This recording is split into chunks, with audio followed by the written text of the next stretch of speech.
खंड में दिसंबर में इन्वेस्टर समिट का आयोजन किया जाएगा। इसको लेकर कांग्रेस ने सरकार पर कटाक्ष किया। नेता प्रतिपक्ष यशपाल ने इन्वेस्टर समिट को फिजूल खर्ची बताया। उन्होंने कहा कि इससे धन की बर्बादी होगी। उन्होंने पूर्व में त्रिवेंद्र रावत सरकार के कार्यकाल के दौरान हुए इन्वेस्टर समिट को लेकर कहा कि निवेशक कहाँ हैं और उस समिट का क्या हुआ। यशपाल यादव ने पूर्व मुख्यमंत्री नारायण दत्त तिवारी के कार्यकाल के दौरान हुए कार्यों का और उनके विजन का हवाला देते हुए कहा कि उनके कार्यकाल में देहरादून के सेलाकुई में सिडकुल की स्थापना हुई, हरिद्वार सिडकुल और पंतनगर सिडकुल की स्थापना हुई। उसके बाद लोग यहाँ निवेश नहीं करना चाहते। यहाँ निवेश का कोई माहौल नहीं है।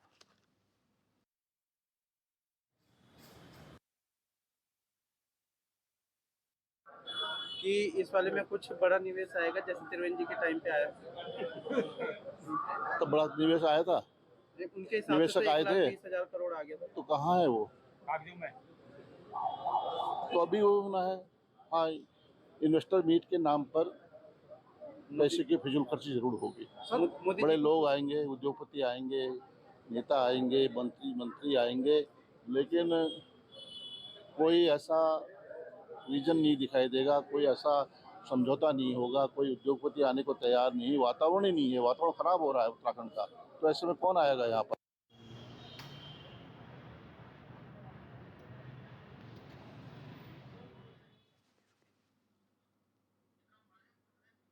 हमारे साथ जीतराम आर्य जुड़ चुके हैं, कांग्रेस के पूर्व विधायक हैं। जीतराम आर्य जी, स्वागत है एचएन में आपका। जीतराम आर्य जी, इन्वेस्टर समिट होने जा रहा है, ऐसे में किस तरह से देख रहे हैं इन्वेस्टर समिट को आप लोग? देखिए, भारतीय जनता पार्टी ने पहले भी जो है इस तरह के आयोजन एक बार पहले भी किया था, जिससे प्रदेश को कोई फायदा तो मिला नहीं। अब ये लोगों को ध्यान भटकाने के लिए इस तरह के जो आयोजनों का कह रहे हैं कि हम आयोजन करेंगे, अननेसेसरी का जो है उसमें भाई बाहर के लोग आएंगे, वो लोग आएंगे, उनके ऊपर उनका रहन सहन, उनका रख रखाव, उनका जो व्यवस्था, तमाम चीजों पे जो है इतना होंगे जितना हमको फायदा नहीं होगा, उससे ज्यादा खर्चा हो जाएगा उसमें। और सरकार पहले भी किया था, सरकार ने कितना करोड़ों रुपया खर्च किया, उसका नतीजा कुछ नहीं निकला।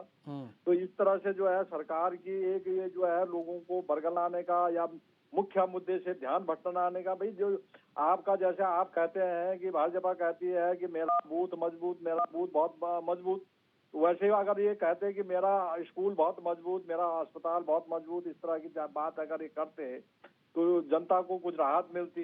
अब ये है कि जो इन्वेस्टर समिट ये आयोजन करने जा रहे हैं, वो एक जो है उससे बढ़िया लोगों से आप कांटेक्ट करें, लोगों को रोजगार उपलब्ध कराएं। यहाँ उनको अगर वो सीधे इन्वेस्ट करने को इंटरेस्ट है तो निश्चित वो करेंगे। सबमिट करने की क्या जरूरत, इतने इन्वेस्टमेंट की क्या जरूरत है? जो आप पहले करोगे तो फिर लोग आएंगे, नहीं आएंगे लोग, आपका जो माहौल देना पड़ता है इस तरह के इन्वेस्टर को, तब वो लोग अट्रैक्ट होंगे आपके। आप माहौल तो दे नहीं मतलब जी जीतराम आर्य जी, आप बने रहे हमारे साथ। हमारे साथ केदार सिंह, भाजपा के पूर्व विधायक, जुड़ चुके हैं। केदार सिंह जी, स्वागत है एचएन में आपका। केदार सिंह जी, यहाँ पर तो कांग्रेस कह रही है भैया इन्वेस्टर समिट कराने की क्या जरूरत है, फिजूल खर्ची कर रहे हैं आप लोग।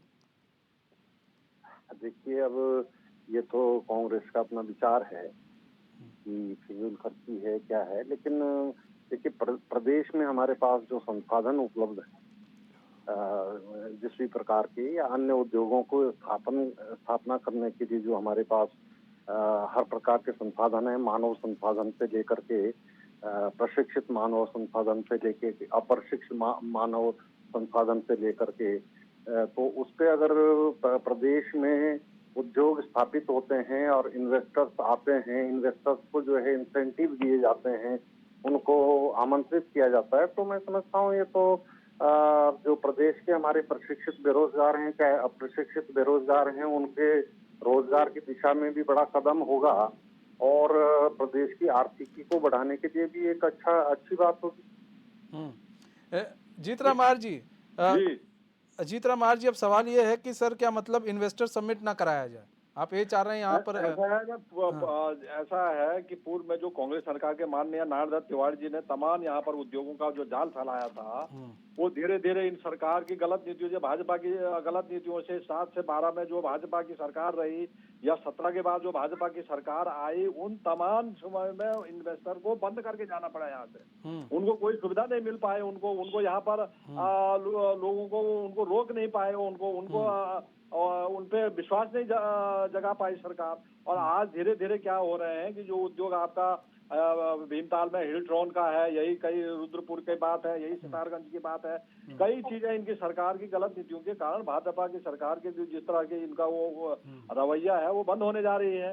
भाई अगर उससे हमको फायदा होता है, पहले भी आपने कहा कि हम वहाँ बेंगलोर जाएंगे, फलाने जगह जाएंगे, वहाँ लोगों को अट्रैक्ट करेंगे, क्या फायदा उत्तराखंड को हुआ, कितने लोगों को रोजगार मिला। आज भी हम लोग दर दर के भटके खाते, रोजगार के लिए दर दर के भटके खा रहे हैं। कभी दिल्ली, कोई दिल्ली है, कोई बॉम्बे है, कोई बाहरी क्षेत्रों में जा रहा रोजगार के लिए। तो सरकार इसमें विफल रही। यहाँ के लोगों को तिवारी जी ने बहुत कोशिश की कि हम यहाँ पहाड़ के अंदर रोजगार उत्पन्न करें, हर्बल स्टेट की बात करी थी, तमाम यहाँ पर लघु उद्योगों की बात की थी, जिन पे हमको ये इन्वेस्टर, लघु उद्योग, हमारे पहाड़ में इतने संसाधन है जिससे आपका मैं गया था एक बार आल्प्स की पहाड़ियों में, फ्रांस में गया था, नीस के अंदर पूरा सेंट नीस इंडस्ट्री है। हमारे यहाँ तो एरोमेटिक प्लांट्स हैं, हमारे यहाँ मेडिसिनल प्लांट्स हैं, हमारे यहाँ तमाम उद्योग धंधे हैं, रिंगाल बेस्ड उद्योग धंधे। उन लघु उद्योगों को आपको बढ़ावा देना चाहिए सरकार को, उन लोगों को जो रोजगार, स्थानीय रोजगार जिनसे जनरेट, जिससे हम बाहर को अपना सेल आते, यहाँ के लोगों को रोजगार भी मिलेगा और बाहर के लोगों को उसका सामान भी मिलेगा।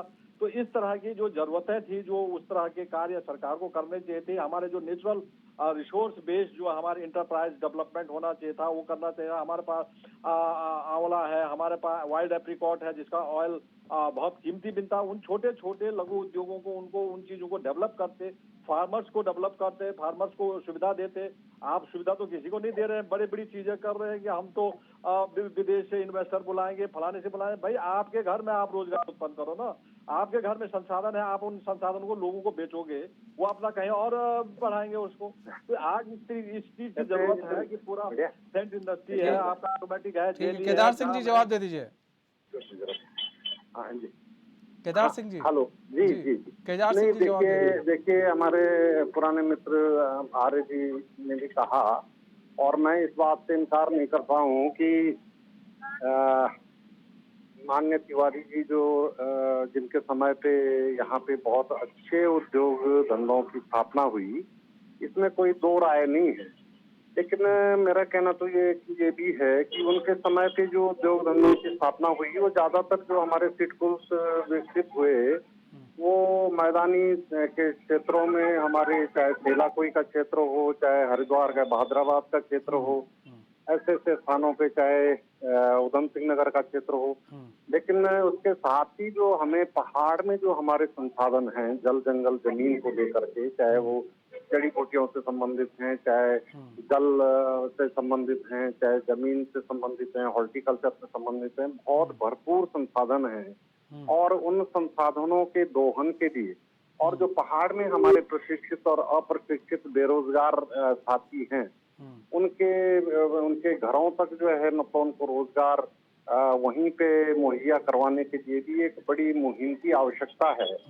और इस दिशा में हो सकता है कि पहले जो समिट हुई हो, वो अपने 100% फल में जो है फल न दे सकी हो। लेकिन इसका मतलब ये नहीं है कि हम प्रयास ही न करें, ये कि कोशिश ही न करें। कोशिशें तो जारी रहनी चाहिए, और कोशिशों में कभी भरपूर सफलता भी मिलती है, 100% सफलता भी मिलती है, कभी 20% सफलता भी मिलती है।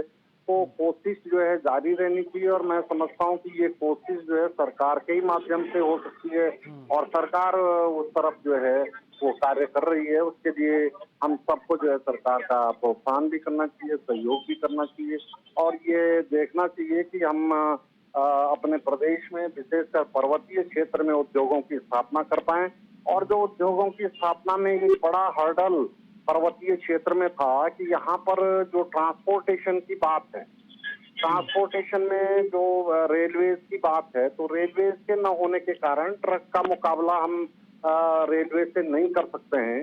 तो अब जो है बड़ी अच्छी बात है कि हमारे ऋषिकेश से कर्णप्रयाग जोशीमठ जो है रेलवे लाइन जो है धरातल पर उतरने जा रही है। और डोईवाला से यमुनोत्री गंगोत्री के लिए भी अलाइनमेंट का जो प्रथम चरण है 1200 करोड़ का वो स्वीकृत हो गया, अलाइनमेंट भी हो गया, डीपीआर भी उसकी 40,000 करोड़ की बन चुकी है। और हमें उम्मीद है कि जल्दी ही केंद्र सरकार जो है वो यमुनोत्री और गंगोत्री को भी रेलवे लाइन से इसी तरह से जोड़ने का जो है काम करेगी।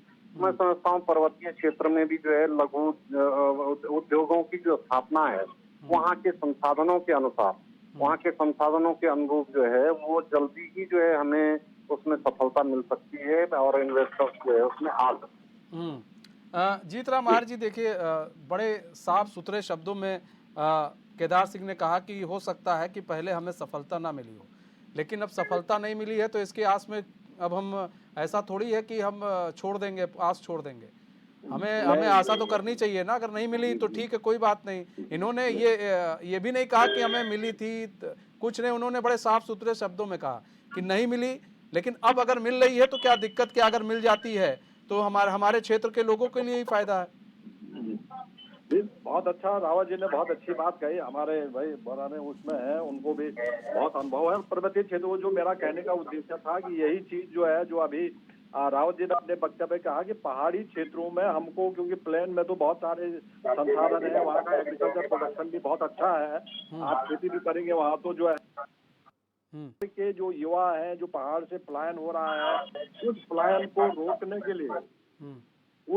रोकने के लिए हमको ये आवश्यक है कि हम वहाँ पर छोटे जो लघु उद्योगों की बात करें, कुटीर उद्योगों की बात हमने करी, जो वहाँ के लोकल संसाधन बेस है, जैसे हमारा माल्टा है, हमारा चुवारू है, हमारा आड़ू है, तमाम हमारे जो जितने संसाधन है उनको अगर जिस तरह से हरीश रावत जी ने थोड़ा कोशिश की थी, उन्होंने कंडाली से लेकर के तमाम जो बुनाई और कटाई का जो बात कही थी उन्होंने कि हम इसके रेशे निकालेंगे, जो हमारा और भी कई स्पीसीज है, प्रजातियां हैं कि जिनको हम उपयोग करके जिनको हम रोजगार स्थानीय स्तर पर रोजगार उसके जरूरत। और निश्चित रूप से अगर सरकार ऐसा काम करती है स्थानीय स्तर पे तो हम भी सरकार का सहयोग करेंगे, सपोर्ट करेंगे, क्यों नहीं करेंगे। अगर सरकार नहीं तो अब देखिए केदार सिंह जी कह रहे हैं अब तो सपोर्ट करना चाहिए आप लोग को, लेकिन डॉक्टर जीतराम आर जी उन्होंने कहा कि किस तरह से जो है नारायण दत्त तिवारी जी ने उत्तराखंड के लिए काम किया, उन्होंने उस चीज को भी डिनाई नहीं किया, उन्होंने बताया साफ कहा कि हाँ हुआ है, काम हुआ है। लेकिन नारायण दत्त तिवारी जी के बाद की जो सरकारें आई उसके बाद यानी आप भी मानते हैं कि काम नहीं हो पाया, उसमें हरीश रावत भी शामिल थे, थोड़ा बहुत जो होना चाहिए वो नहीं हो पाया, अपेक्षाकृत नहीं होगा। लेकिन जैसे जैसे जो लोग आगे बढ़ाते हैं मौका नहीं मिलता। हरीश रावत जी ने पहाड़ी उत्पादों पे विशेष ध्यान दिया था, उन्होंने कोदा, झंगोरा, मडवा। आज बीजेपी की सरकार या बीजेपी के लोग भी वही बात कर रहे हैं कि हम पहाड़ी उत्पादों को बढ़ावा दें। कोदा, झंगोरा पहाड़ में जो खेती के लिए है उसको सुरक्षित करने के उपाय हमको ढूंढना। जो हमारा जो इस तरह से जो बंदरों का या जो सुअरों का जो आतंक है जो फसलों को नुकसान कर, उसकी जरूरत है, उसको बचाने की जरूरत है। लोगों को जो पलायन हो रहा पहाड़ का, इसीलिए उनको वहाँ सुविधाएं नहीं मिल पा रही। हम सब लोग आजकल नीचे जो तराई और भाबर के एरिया में वहीं तक सीमित रह जा रहे हैं। पहाड़ी क्षेत्रों के लोग पहाड़ी क्षेत्रों की ओर हमारा बहुत कम, क्योंकि हमारा एक बहुत बड़ा ये सेंसिटिव एरिया है, बॉर्डर एरिया है, सीमांत एरिया है। और तमाम जो हमारे यहाँ पर बॉर्डर है, चाइना बॉर्डर है, तिब्बत बॉर्डर है, ये चीजों को देखते हुए हमको प्लान कम से कम प्लान का वहाँ पर लोगों को रोकने का, उनको वहाँ पर ये पलायन की बात आप कर रहे हैं। पलायन एक सबसे बड़ा मुद्दा बना हुआ उत्तराखंड में, केदार सिंह जी, एक सबसे बड़ा मुद्दा रहा है और कोई इस पर अभी तक किसी सरकार ने कोई ढंग से काम नहीं कर पाई है। देखिए जीतराम आर्य जी भी कह रहे हैं और आप भी कह रहे हैं कि पहाड़ी क्षेत्रों को जितना हम सशक्त और जितना मजबूत बनाएंगे उतना ही पलायन रुकेगा, उतना ही रोजगार बढ़ सकता है। क्योंकि अगर हम बात कर लें धरातलीय स्तर की या बात कर लें प्लेन साइड की, तो प्लेन साइड में तो काम हो जाता है, लेकिन पहाड़ी साइड इलाकों में वो काम नहीं हो पाता है। तो ऐसे में पहाड़ी इलाकों को कैसे आप लोग छुएंगे ताकि जो इन्वेस्टर्स हैं उनका दिमाग जाए पहाड़ी इलाकों में, खासकर प्लेन साइड को नहीं, पहाड़ी इलाकों में ज्यादातर दिमाग जाए। निश्चित रूप से कंगवाल जी, ये जो मूल समस्या है, अभी जैसे मैंने कहा था कि पर्वतीय क्षेत्र में उद्योग क्यों नहीं लगे। मेरे देखते देखते अभी 25-30 साल पहले हमारे उत्तरकाशी में 2-3 प्लांट जो है मिनरल वाटर के लिए, क्योंकि गंगा यमुना हमारे यहाँ से निकल रही है और हम बिस्लरी और उसको जो है नोएडा से और दिल्ली से और कहाँ से मंगवा रहे हैं पीने के लिए। तो गंगा यमुना यहाँ से बह रही है, हाँ। प्राकृतिक स्रोत यहाँ पे हैं, तो यहाँ पे भी जो है ये एक सहेज में हाँ। महर्षि योगी के कंसन ने जो है मिनरल वाटर फैक्ट्री लगाई थी हाँ। लगभग 25-30 साल पहले। हाँ। और गढ़वाल मंडल विकास निगम ने गणेशपुर में जो है मिनरल वाटर फैक्ट्री लगाई थी हाँ। लगभग 25 साल पहले। हाँ। और ऐसे ही एक दिल्ली के उद्योगपति ने सुक्की टॉप पे जो है मिनरल वाटर की फैक्ट्री, लेकिन हमारे देखते ही देखते वो 3-4 साल बाद बंद हुई। हाँ। बंद क्यों हो गई?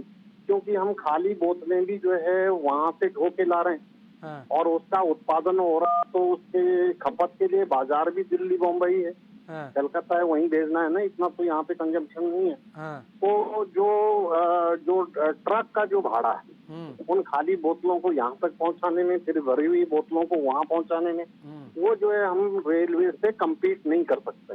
ऐसे ही हमारे जो जंगल से आधारित संसाधन भरपूर है हमारे पास, जी। लीसा है, देखिए लीसा जो है हजारों ट्रक जो है हर साल लीसे के हमारे जंगलों से दोहन करके पहुंचाए जाते हैं लीसा जी। फैक्ट्रियों में, जिससे विभिन्न प्रकार के उत्पाद पेंट्स और टर्पेंटाइन ऑयल वगैरह ये सब बनते हैं। हाँ। लेकिन उनकी भी सारी शक्तियां अभी जो है वो किंगोड की जड़ें हैं, उसका तो मैंने सुना है रुद्रपुर में भी जो प्लांट लग चुका है, पहले अमृतसर ले जाते थे। और ऐसे ही जो है अन्य प्रकार की जो जड़ी बूटियां हैं कई, चाहे दंदासा है, चाहे झूला घास है, तो ये भी हजारों ट्रक जो है निकलते हैं। ऐसे संसाधन हमारे पास है। या हॉर्टिकल्चर से संबंधित सेब है, आड़ू है, खुबानी है, या हमारे टमाटर मटर है, उनको भी हम प्रोसेस करके और अच्छा जो है, जैसे भाव नहीं होता है तो हम जैम, जेली, चटनी वगैरह उसकी बना सकते हैं। लेकिन जो सबसे बड़ा जो मेरे अनुभव में आया, वो हम इसलिए पिछड़ते हैं पहाड़ के लोग कि हमारे पास ट्रेन नहीं, क्योंकि ट्रेन का जो भाड़ा और ट्रक का भाड़ा उसमें तो बहुत अंतर, मतलब ट्रांसपोर्ट की सबसे बड़ी कमी आ रही है यहाँ पे, ट्रांसपोर्ट की सबसे बड़ी कमी है। तो मैंने इसीलिए इंगित किया कि अब जो है, जैसे हमारे ऋषिकेश कर्णप्रयाग जोशीमठ की जो रेलवे लाइन है आने वाली है, हम सब देख रहे हैं। और जो यमुनोत्री और गंगोत्री की, वो भी आज सब लोगों के सहयोग से, सजेशन से मैंने उठाया था। पहले जब मैं 7 से 12 विधायक था, तो उस समय ममता बनर्जी जो है रेलवे मिनिस्टर, और ये अहमद साहब जो हैं वो राज्य मंत्री थे रेलवे के। तो मैंने उनको पत्र भी लिखा था, मैं उनसे जाकर के मिला भी था कि रेलवे से जोड़ो साहब, हमको रेलवे से जोड़ो। तीर्थाटन पर्यटन तो है ही, लेकिन हमारे यहाँ जो संसाधन है उसका उपयोग जो है हम तभी कर सकते हैं। तो उनका पत्र भी आया था उस समय कि हम बहुत जल्दी जो है, वो लिखित पत्र मेरे पास भी है कि आपके सुझाव पे हम बहुत जल्दी जो है वो कार्य कर रहे हैं, लेकिन नहीं हो पाया। लेकिन अब जो है उसका अभी लगभग 3-4 साल पहले जो है 1200 करोड़ रुपए स्वीकृत हुआ था। तो डोईवाला से गंगोत्री यमुनोत्री को जोड़ने के लिए रेलवे का अलाइनमेंट भी हो चुका है प्रथम चरण का, और द्वितीय चरण की डीपीआर जो है चली गई है 23,000 करोड़ की। तो हम आशा करते हैं जल्दी जो है केंद्र सरकार उसके लिए बजट स्वीकृत करे। तो मूल कारण जो है एक रेलवे का भी है, हमारे संसाधनों पे आधारित उद्योग पहाड़ों में स्थापित करने के। तो मतलब ट्रांसपोर्ट अगर हमारा सही हो जाए उत्तराखंड में, तो कहीं ना कहीं मतलब जो व्यापार है और उत्तराखंड में वो बढ़ सकता है। यहाँ पर पलायन की जो चली आ रही है यहाँ पर व्यवस्था की, लोग पलायन कर रहे हैं, उसे भी रोका जा सकता है कहीं ना कहीं। तो बहुत बहुत धन्यवाद दोनों मेहमानों का हमारे साथ जुड़ने के लिए और अपना बहुमूल्य समय देने के लिए।